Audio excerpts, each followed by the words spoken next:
여러분 안녕하십니까? 6월 19일 목요일입니다. 박명석입니다. 요즘 미국 증시를 보면 되게 막 이슈도 많고 막 시끄럽고 막 봐야 될 것도 많은데 막상 주식시장 딱 놓고 봤을 때는 약간 속빈강정 같은 그런 느낌이에요. 밖에서는 막 이래저래 계산도 많이 해야 되고 생각도 많이 해야 되고 이게 어떻게 될까 저렇게 될까 하고 나서 이제 주식을 보면 막상 오른 게 하나도 없고 그렇다고 해서 뭐 떨어지는 것 같지도 않고 전체적으로 그냥 수급이 많이 좀 빠져나간 건 맞나 보다라는 생각도 좀 들더라고요. 그래서 간밤에도 사실은 뭐 FOMC도 있었고요. 이란의 갈등 뭐 이런 것도 계속 지속됐지만 결국 주인공은 또 스테이블 코인이었습니다.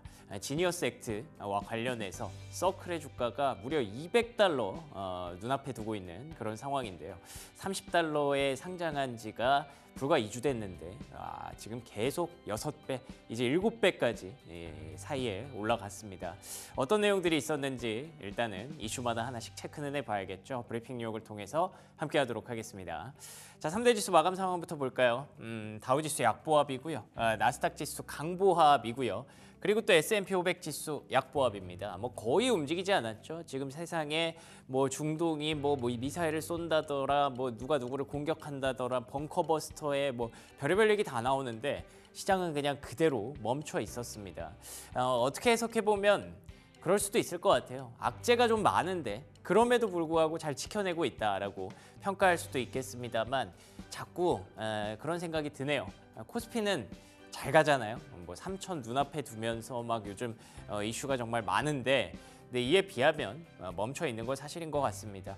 테슬라도 1.8% 상승에 그쳤고요. 엔비디아 1% 안팎 그리고 팔란티어 1.3% 상승했는데 뭐 분위기가 나쁘진 않습니다만 하루 종일 이 정도밖에 못 올랐나라는 생각도 좀 들잖아요. 그래서 좀 아쉽다라는 생각이 많이 듭니다. 자, 그러면 첫 번째 체크 포인트 이란과 이제는 이란과 이스라엘이 아니죠. 이란과 미국의 갈등 양상 한번 체크해 보도록 하겠습니다. 얼티메이텀 이런 얘기가 있더라고요. 뭔지 해석을 돌려봤더니 최후 통첩이라고 합니다. 이란한테 나는 분명히 최후 통첩을 날렸다라고 해서 저는 이번에 트루스 소셜에 또 다른 무언가를 썼나 하고 찾아봤더니 아무것도 없어요. 그러니까 어제 막 흥분해서 막 3개 올렸던 기억 나실 겁니다. 그리고 마지막으로 unconditional surrender 이거 대문자로 크게 박아놓고 그러니까 무조건적으로 항복해라. 나 너네 리더 어디 있는지 다 알고 있다. 숨어 있는 거 다 알고 있으니까 무조건 항복해 라고 하고 나서 아무것도 안 썼는데 그냥 그거를 최후 통첩이라고 생각을 하나 봐요. 트럼프 대통령이. 그리고 나서 실제로 허커비 대사의 표현에 따르면 urgent notice라고 하면서 지금 이스라엘에 있는 미국인들 최대한 빨리 다른 거처를 마련하라 뭐 이런 얘기가 나왔습니다. 이런 분위기가 계속 지속되고 있다 보니까 확실히 뭔가 일어날 것 같기는 하죠. 근데 어쨌든 간밤에는 아무 일도 없었습니다. 그리고 또 이란도 굴하지 않는 모습이죠. 글로벌이라는 게 약간 뭐 기다 뭐 이런 뜻인가 보더라고요. 단 한 명의 이란 사람도 미국에게 백악관 앞에서 길 생각이 없다. 우리는 굴복하지 않을 것이다 라는 얘기를 다시 한번 강조를 했고요. 카운터 스레트 그러니까 때리면 나도 때릴 거야. 리시프로컬 이게 상호관세 할 때 많이 나왔던다던데 상호 간의 어떤 그런 복수할 수 있는 방법을 우리 계속 고민 중이다라고 하니까 뭐 너네가 최후 통첩을 했지만 건드리면 우리도 가만히 있지 않겠다라는 계속 으르렁이 지속되고 있는 상황이고요. 다음 장 넘겨주시면 그래서 트루스 소셜에는 안 써요. 트럼프 대통령이. 뭔가 큰 무언가를 준비하고 있어서 그런지 아니면 본인의 한마디 한마디가 트루스 소셜에 올라가는 게 얼마나 큰 영향을 미치는지에 대해서 좀 생각을 하고 있는 것 같기도 하고요. 그래서 이번에는 되게 신기한 게 백악관 밖에서 이제 기자들이랑 대담한 그런 내용 말고는 뭐 특별한 게 없었는데 갑자기 또 이런 얘기를 합니다. They want to negotiate. 그러니까 이란이 협상을 하고 싶어 한다. 뭐 앞에 있었던 그런 분위기랑은 전혀 다르죠. 심지어 화이트하우스 그러니까 백악관으로 와서 협상하고 싶어 한다라는 얘기가 있어요. 이게 진짜 맞는지 아닌지는 알 수 없죠. 트럼프 대통령은 원래 이런 사람이니까 뭐 없었던 일도 있었다고 하고 얘기를 하니까. 그리고 조금 어이가 없다라고 생각이 들었던 게 약간 김샌다라는 느낌이 들었는데 여기 보시면 I may do it, I may not do it. I mean nobody knows what I'm going to do. 그러니까 나는 이란을 공격할 수도 있고 안 할 수도 있어. 내가 뭘 하고 싶은지 아무도 몰라. 제 생각에 본인도 모르는 것 같아요. 이렇게 그 뭔가 간 보는 듯한 그런 느낌으로 이게 약간 그런 얘기하고 싶더라고요. 전쟁이 장난인가? 이런 생각이 좀 들 정도로 트럼프 대통령이 무슨 얘기를 하고 싶은지 잘 모르겠습니다. 그래서 지금 분위기는 뭐 큰 거 온다, 큰 거 온다 얘기해놓고 아무것도 일어나지 않았고 설전만 지속되고 있는 상황이고 이게 그냥 또 트럼프식의 어떤 협상 전략인가? 라는 생각이 들어서 좀 허무하더라고요. 다음 장 넘겨주시면 결국에는 유가만 봐야겠죠. 우리가 볼 수 있는 건. 그래서 유가도 좀 빠지고 싶은데 그냥 계속 분위기 조성은 계속 하고 있으니까 크게 빠지진 못하는 그런 모습이 있었습니다. 그래서 그냥 그 자리에 멈춰 있었고 뭐 어쨌든 오르지 않은 걸 다행이라고 생각해야 될 수도 있겠죠. 여기까지가 이란과 미국의 간밤에 일어났던 일입니다. 결국 아무것도 없었다. 자, 그리고 다음 장 넘겨주시면요. FOMC 한번 볼까요? 일단 동결한 거는 뭐 우리가 모두가 예상을 하고 있었죠. 근데 동결한 이후에 그래도 제가 비둘기파적 동결이라고 썼던 게 보시면은 이게 4.25에서 4.5 그러니까 여기가 그 4니까 여기가 4.25에서 4.5잖아요. 지금 여기에 계속 찍혀 있는데 점도표가 공개된 게 여기가 더 많죠. 그래서 하나, 둘 더 내려갈 수 있다. 올해 안에는 2번 더 내려갈 수 있다라고 얘기를 하는데 파월 의장이 그 얘기를 합니다. 점도표에 크게 신경 쓰지 마라. 왜 그러냐면 다음 장 넘겨주시면 GDP 성장률 그러니까 미국의 올해 GDP 성장률 전망치가 원래 보시면 3월에 공개했던 게 1.7이었거든요. 1.4로 내려갔습니다. 그리고 또 연준이 좋아하는 PCE 물가 데이터 전망치가 원래 2.7이었거든요. 물가는 3.0으로 올려놨습니다. 이렇게 됐다는 건 물가는 앞으로 더 올라갈 거고 GDP 성장 그러니까 미국의 성장은 지체하거나 정체할 것이다. 오히려 내려갈 것이다 라고 보고 있기 때문에 결국에 스태그플레이션 우려를 갖고 있다는 점에서 계속 불확실성은 있다라는 걸 다시 한번 연준이 얘기를 한 거고 그 얘기만 하는 거가 아니라 이제 숫자로 보여줬잖아요. 그렇기 때문에 시장은 뭐 다음 장 넘겨주시면 금리의 움직임 딱 봤을 때 좋다 말았네 뭐 이렇게 딱 표현할 수가 있었을 것 같습니다. 일단 뭐 점도표 공개되고 금리 동결한다라고 나왔을 때는 금리가 쭉 내려가고 있다가 보시는 것처럼 스태그플레이션 우려가 연준도 갖고 있는 우려구나 라고 하면서 다시 제자리로 좀 올라간 그런 현상을 볼 수가 있는 거고요. 그나마 좀 다행인 거 하나 찾아봤는데 다음 장 넘겨주시면 요게 이제 그 FOMC에서 공개하는 그 성명문 같은 거잖아요. 거기서 이제 지워진 것들과 다시 생겨난 것들을 빨간색으로 표시한 건데 보시면은 uncertainty가 이제 불확실성이라는 뜻이죠. 불확실성이 원래는 increased further 점점 증가하고 있다라고 표현을 했었어요. 3월에는. 근데 보시는 것처럼 불확실성이 diminish 줄었다. 그치만 여전히 남아있다. 우리가 좀 신경 써야 된다. 원래는 계속 불확실성이 커지고 있어. 어떻게 해야 될지 모르겠어. 이 느낌이었다가 지금은 그래도 일단은 생각보다 관세가 물가를 많이 안 올리네. 그래도 계속 지켜는 봐야겠지. 이런 그 분위기로 좀 넘어갔다고 볼 수 있을 것 같고요. 여기도 보시면은 뭐 실업률이 점점 늘어나고 있고 인플레이션이 높아지는 걸 우리가 확인했다. 우리가 판단했다라고 얘기했는데 그 얘기를 지웠습니다. 그러니까 생각보다 관세가 실업률이나 물가를 높이지 않을 수도 있겠구나라는 추측이 다시 담겼다는 그런 내용으로 보시면 되겠죠. 그래서 일단은 과도한 불안에서 그래도 좀 지켜보자 정도의 조금 완화된 불안? 이거 표현하기 되게 어렵네요. 그런 느낌으로 FOMC도 시장을 좀 보고 있기 때문에 계속 우리가 관세가 정말 어떤 영향을 미치는지 지켜봐야 될 것 같다는 걸 공유를 하고 있습니다. 자, 그리고 세 번째 체크 포인트, 뭐 FOMC, 중동 다 중요하지만 간밤에 가장 핫했던 건 결국에는 지니어스 액트였습니다. 사실 우리가 될 거 알고 있었죠. 상원을 통과하면 이제부터는 스테이블 코인의 시대가 오겠구나라는 생각을 하고 있었는데 생각보다 그 반응이 정말 강력했습니다. 뭐 다음 장 넘겨주시면 스테이블 코인이 갑자기 막 폭등한 건 아니에요. 테더라든지 뭐 USDC가 갑자기 폭등한 건 아닌데 보시면은 오프닝에서 말씀드린 것처럼 서클 뭐 당연한 얘기를 합니다. 스테이블 코인이 이제 상원을 패스했으니 점점 더 용처가 많아질 것이다. 보시는 것처럼 200달러 근처까지 하루 만에 33달러. 이거 원래 뭐 다른 얘기지만 애프터월가 이런 거 방송할 때 100달러 밑으로 가면 살게요라는 얘기들을 패널 분들이 많이 하셨거든요. 기다리는 조정은 진짜 오지 않네요. 130달러 뚫고 150달러 뚫더니 200달러 근처까지 한 번에 치솟았습니다. 뿐만 아니라 USDC 하면 서클이랑 코인베이스가 나눠 먹는 구조죠. 코인베이스 글로벌의 주가도 16% 폭등했습니다. 이게 그러니까 그런 것 같아요. FOMC 걱정하고 중동 걱정하고 막 걱정하다 보니까 머리가 아픈 거죠. 그래서 지수는 멈출 수밖에 없고 모르겠다. 확실한 거. 중소형주 이런 쪽으로 쭉 그냥 달리는 그런 모습이 나타났고요. 다음 장 넘겨주시면 반대로 비자라든지 마스터카드는 이렇게 또 급락을 했습니다. 우리가 계속 카드를 비자 카드, 마스터카드로 쓰잖아요. 모든 카드의 기반이니까. 그래서 그냥 앉아서 돈 버는 기업들이었는데 이 스테이블 코인의 역습은 의외로 이들도 긴장하게 하나 봅니다. 물론 이들도 대안을 좀 갖고 있다고 해요. 근데 어쩌면 이 스테이블 코인이 점점 더 떠오르면서 비자와 마스터카드가 진짜 역사 속으로 사라지는 그 순간에 우리는 있는 걸까요? 이들의 대안이 굉장히 좀 궁금해지는 상황입니다. 자, 그러면 종목들의 움직임 한번 보도록 하겠습니다. 뭐 딱히 표현할 게 없었어요. 종목별 차별화 장세 말고는. 그래서 오를 종목 올랐고 떨어질 종목 떨어졌는데 가장 그 색감이 진한 쪽은 확실히 이쪽이죠. 파이낸셜. 금융주들의 움직임이 떨어질 종목 크게 떨어지고 올라올 종목 또 크게 올라오는 그런 모습이 가장 인상적이었습니다. 잠시 후에 좀 더 말씀을 드리고요. 다음 장 넘겨주시면 마이크로소프트 얘기를 한번 해보려고 합니다.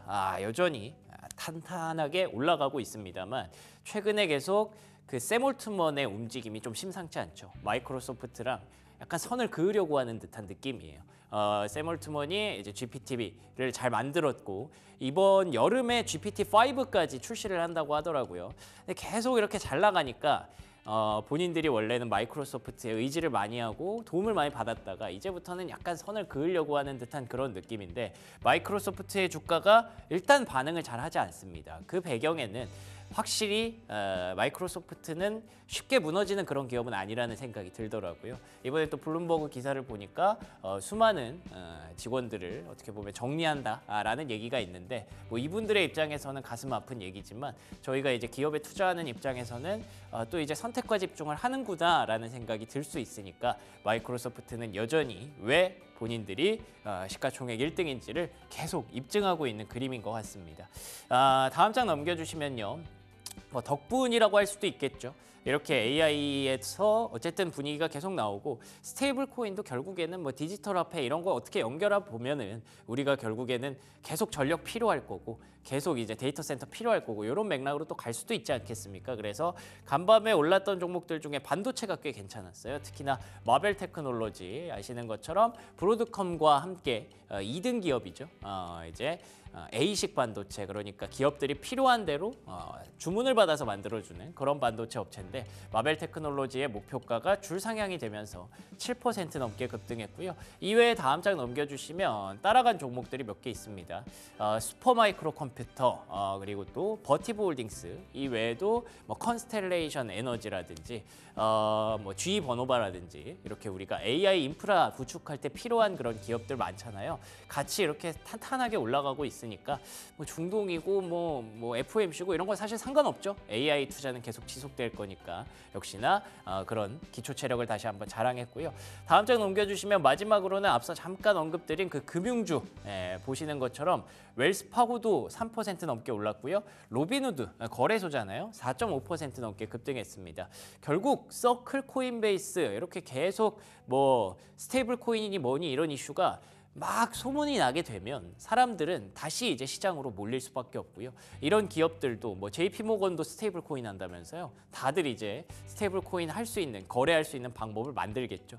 금융주가 가장 빛났던 별 중에 하나였습니다. 여기까지 브리핑 뉴욕이었고요. 프리미엄 미국 주식 이어갑니다. 잠깐! 구독, 좋아요 눌러주셨나요? 만약 아직까지 누르시지 않았다면 지금 당장 눌러주세요.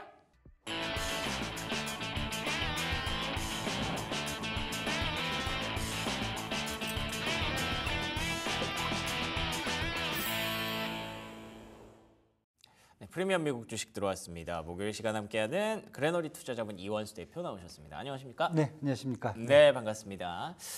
간밤에 증시에 사실 뭐 이슈, 그러니까 먹거리는 많았는데 막상 증시의 분위기는 조금 정체된 그런 느낌이더라고요. 그렇죠. 왜 네. 그랬을까요? 일단 어제 뭐 기준금리 동결된 부분, 그다음에 중동 긴장이 계속 지속된 부분은 사실 악재로 작용을 했고요. 상원에서 이제 우리가 일명 흔히 얘기하는 이제 지니어스법이죠. 그러니까 스테이블코인 관련된 법들이 통과되면서 또 이것은 또 호재로 작용을 했거든요. 그러다 보니까 주가 지수는 좀 혼조세로 나왔는데 업종별로 보면 사실 이제 코인 관련된 금융주, 특히 뭐 핀테크라든지 이제 그 브로커리지 회사들 이런 부분들에서 이제 성과가 좀 컸고요. 그다음에 반도체는 계속 지금 강세를 유지를 하고 있거든요. 예. 뭐 중국 관련되어 있는 수출 문제라든지 전반적인 이제 전반적인 글로벌 이제 AI 산업 구조 개편 이런 문제들이 좀 걸려 있기 때문에 이 두 기업종 빼고 뭐 전반적으로 좀 혼조세를 나왔기 때문에 시장이 뭐 지수상으로 보면 좀 재미가 없다 이렇게 보시겠지만은 업종별로 보면 되게 또 다이나믹한 그런 상황이었다 이렇게 보시면 될 것 같습니다. 아, 그렇군요. 말씀해 주신 대로 사실 간밤에 뉴욕 증시 이야기는 세 개로 끝납니다. 첫 번째 FOMC, 두 번째 중동, 그리고 세 번째 스테이블 코인 이렇게 세 개로 끝나는데 그 세 개를 나눠서 한번 오늘 얘기를 해보도록 하겠습니다. 자, 연준의 금리 동결, 뭐 우리가 예상한 바대로 나왔습니다만 그렇죠. 제 기준에서는 점도표상 두 번 더 인하. 저는 나쁘지 않다고 봤거든요. 네네. 어떤 문제가 좀 있었나요? 사실 뭐 4회 연속 동결하면서 4.5%를 유지를 했는데 전반적인 분위기는 약간 좀 톤다운이 됐다. 왜냐하면 이제 연준에서 발표된 걸 보면은 올해 물가 전망은 상향 조정하면서 경제 성장률 전망은 하향했다.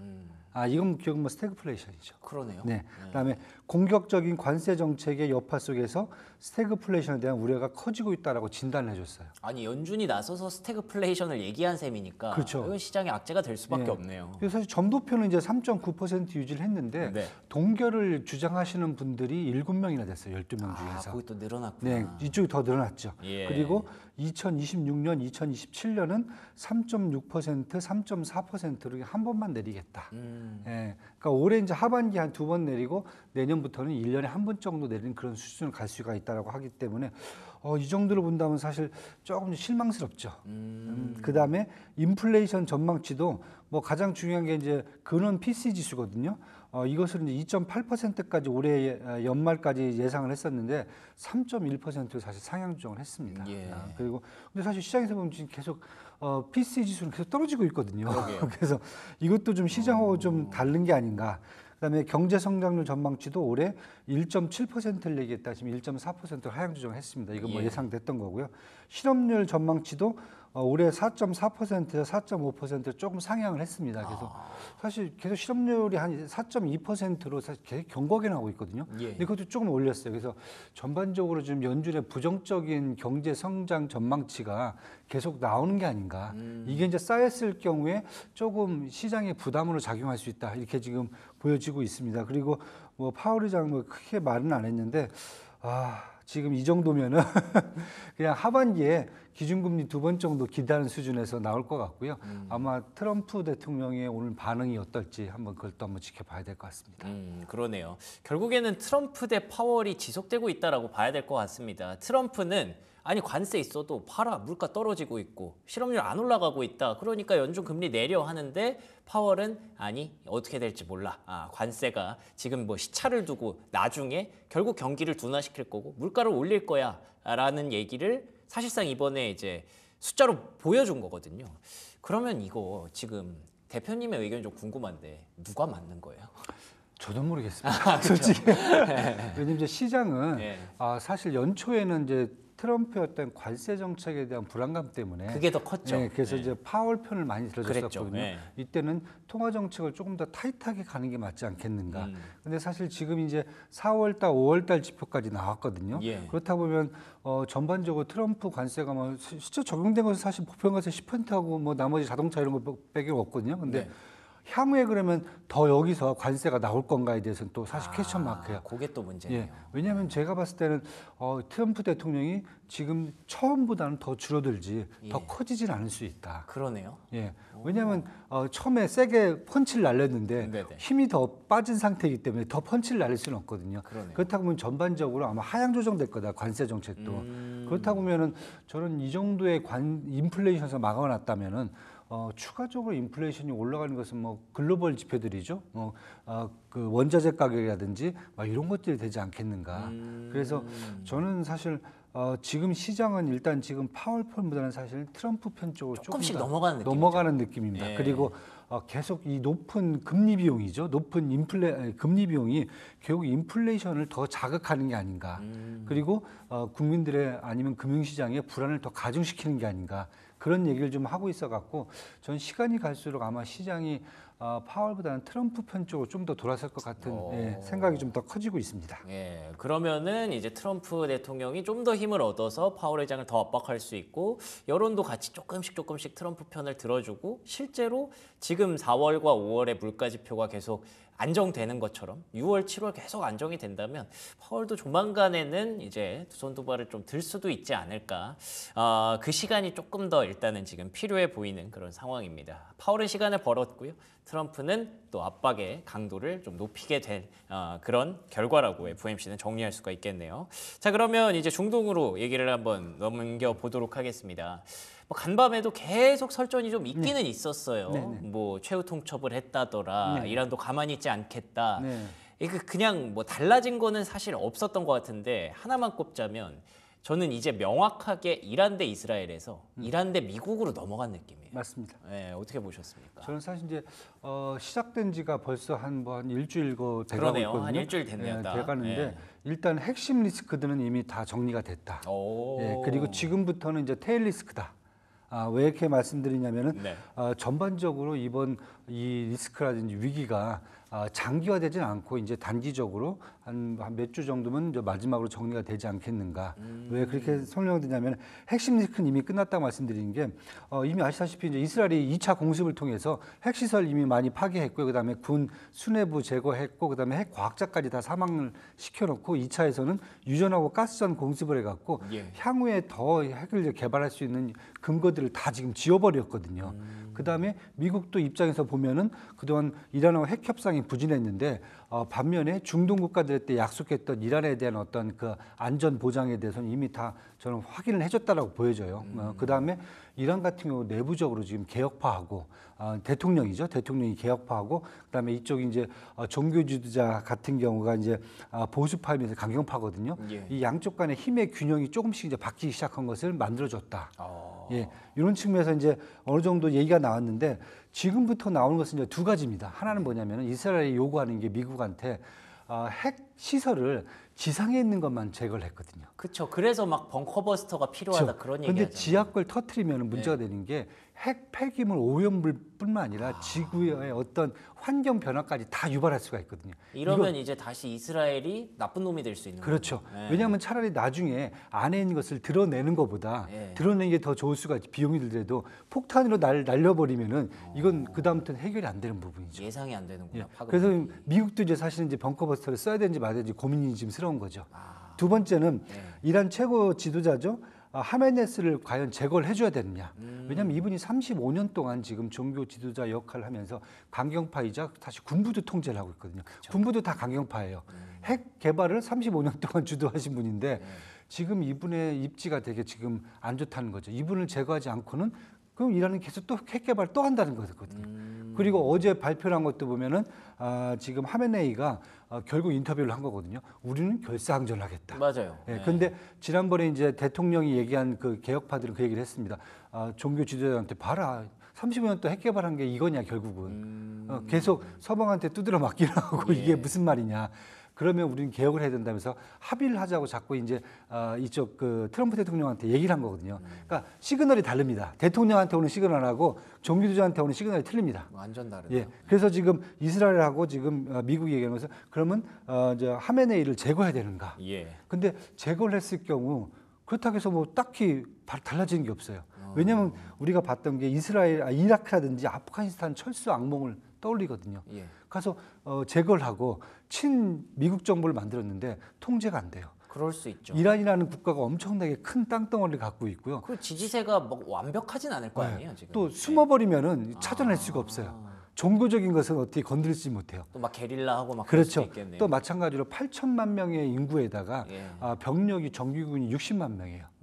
그러니까 이스라엘도 여기까지가 5,000km가 떨어져 있는 나라를 자기들이 컨트롤할 수가 없어요. 그러니까 하메네이 한 명 제거한다고 이게 해결되는 문제가 아니라는 그렇죠. 거죠. 네. 왜냐하면 잘못하면 옛날에 베트남전 계속 미국은 나갔다 하면 항상 철수해서 오잖아요. 그렇죠. 이것도 지금 부담스러운 거죠. 그러니까 그래서 지금부터 트럼프 대통령의 지금 머리가 복잡해지는 거죠. 그럼 어떻게 보면은 트럼프 대통령이 계속 강경 발언하는 거는 약간 좀 허장성세가 있는 것도 맞네요. 제가 봤을 때 쉽지 않을 겁니다. 왜냐하면 미국 내에서도 지금 마가를 주장하는 그런 이제 세력들도 나눠져 있어요. 이란의 왜 남의 전쟁에 끼어드냐 고립주의로 예, 가자. 예. 반대로 이란 핵 보유를 막는 게 미 안보에 부합한다. 매파주의가 계속 또 부딪히고 있어요. 자기들도 부딪히고 있어요. 미국 안에서도 이렇게 반으로 갈려요? 네.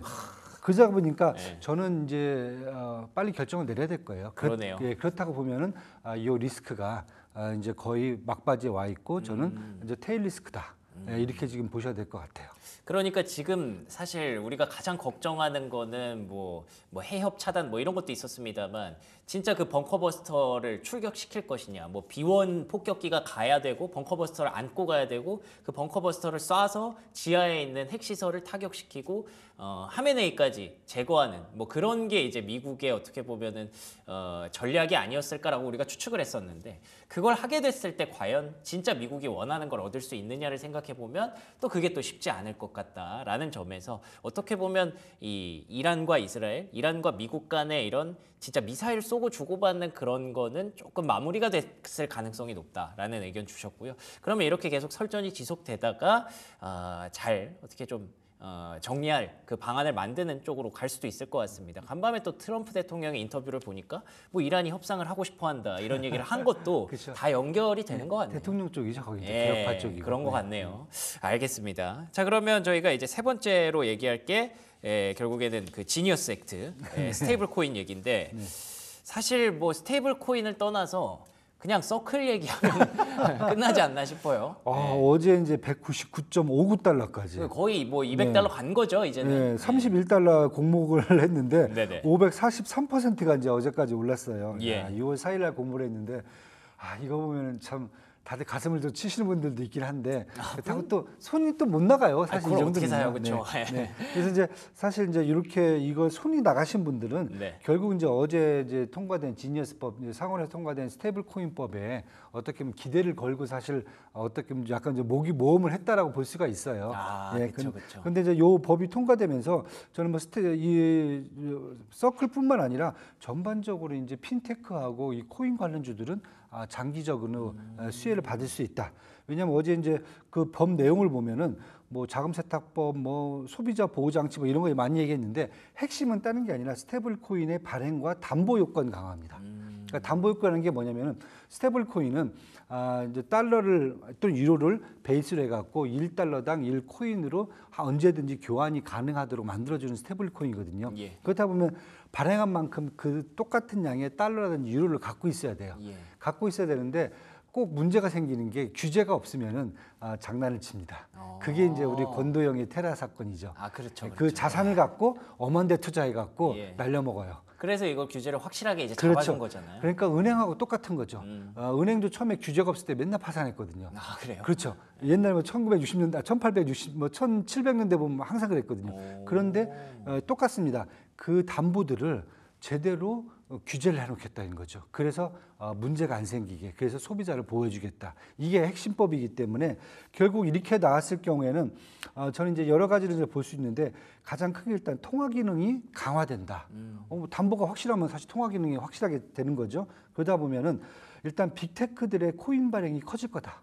이미 메타가 지금 2019년에 리브라 프로젝트 하다가 사실 좌절됐었거든요. 예. 그럼 메타가 제가 봤을 때는 가장 먼저 그러네요. 도전할 거고 그러면 구글, 마이크로소프트, 아마존, 애플 각자가 자기 비즈니스 영역을 아마 스테이블코인 갖고 구축을 할 거예요. 이렇게 나올 겁니다. 그다음에 여기와 결제 서비스와 관련돼 갖고 핀테크 종목, 어펌이라든지 소파이 테크놀로지, 로빈후드, 인터랙티브 브로커스 어제 뭐 다 급등한 종목들이에요. 예. 네, 그다음에 코인 코인베이스 같은 경우에는 어제 뭐 16%, 그죠? 로빈후드도 4%, 소파이도 한 6% 계속 이렇게 예. 올라 버리거든요.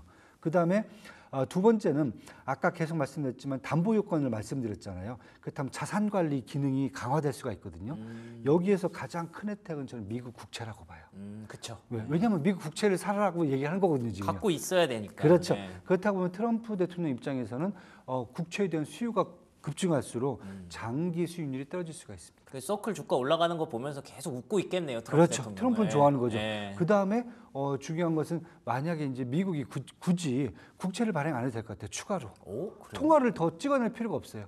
이미 통화가 나와버리잖아요. 국채를 그러네요. 갖고. 그러면 국채 하나만 갖고 곱하기 2배의 통화를 낼 수가 있는 구조가 생기거든요. 네. 그러다 보면은 괜찮죠. 그러면은 결국 코인을 발행하는 회사들이 서클과 마찬가지로 계속 상장을 할 거란 말이에요. 예, 그쵸, 그러면 그쵸, 지금 US 테더가 USD 테더 같은 경우도 뭐 CEO가 얘기는 안 하고 있는데 할 것 같아요. 할 수도 있죠. 예, 벌써 예. 맛을 봤어요 지금. 그다음에 국내도 지금 딱 보이면 이제 똑같아지잖아요. 맞아요. 이재명 이제 우리 대통령이 그 얘기를 했잖아요. 원화 스테이블 코인, 스테이블. 예, 원화 예. 스테이블 코인 얘기를 했기 때문에 똑같은 구조로 갈 겁니다. 그렇다 보면은 일단은 뭐 코인을 발행할 수 있는 핀테크 회사들, 그러네요. 그다음에 플랫폼 회사들, 네이버, 카카오가 1순위고요. 여기다 결제 서비스 들어가면 뭐 카카오페이라든지 뭐 기타 등등이 또 나올 수가 있겠고요. 그다음에 이 회사들이 또 나중에 상장하게 되면은 코인 관련주들도 계속 지금 저희 국내에서도 강세를 갈 수 있는 여지는 크다. 이렇게 지금 보시면 될 것 같습니다. 이야, 참 신기합니다. 세상이 어떻게 이렇게 변했을까요? 스테이블 코인이 뭔지도 잘 몰랐었는데 최근에 몇 달 사이에 벌어진 일들을 보면 참 흥미롭습니다. 지금 뭐 채팅창에서 말씀해 주셔서 찾아봤더니 서클의 주가가 이 시간외에서 213달러까지 올라갔거든요. 아니, 뭔가 되게 큰 무언가를 놓치신 분처럼 이렇게 얘기하시는데 이거 뭐 이제는 그냥 보내줘야겠죠. 네, 이제 코인을 살 게 아니었어요. 저희가. 그쵸. 코인을 살 게 아니라 요 종목을 접근하긴 좀 어렵겠고 네, 아까 말씀하신 지금 것처럼 쉽지 않을 것 같아요. 핀테크 관련 쪽, 그렇죠? 이쪽으로 좀 확장해 보는 게 낫겠죠. 네. 알겠습니다. 자, 이렇게 오늘 세 가지 이슈에 대해서 좀 정리를 해봤고요. 내일은 이제 미국장이 휴장이기 때문에 오늘 정리해드렸던 내용들 한번 바탕으로 국내 증시에서도 오늘과 내일 잘 활용해 보시면 좋을 것 같다는 생각이 듭니다. 자, 지금까지 이완수 대표와 오늘 얘기 나눠봤습니다. 오늘도 좋은 말씀 고맙습니다. 네, 감사합니다.